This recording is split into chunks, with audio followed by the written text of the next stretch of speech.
तोरो ले दोनों के पारा पारी गे। ओ करो ले तोरो ले दोनों के पारा पारी गे। एगो के ले उठा बैठा के एगो के पासारी गे।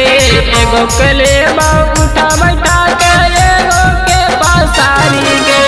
ओ करो ले तोरो ले दोनों के पारा पारी गे।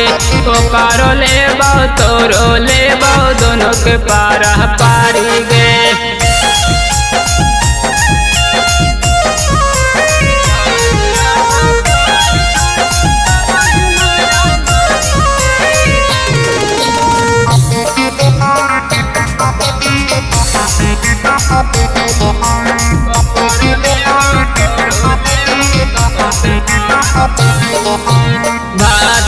भातार खातिर करही मारा मारी गे।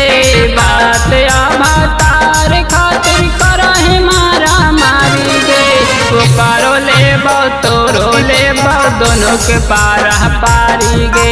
ओ करो ले तोरो ले दोनों के पारा पारी गे।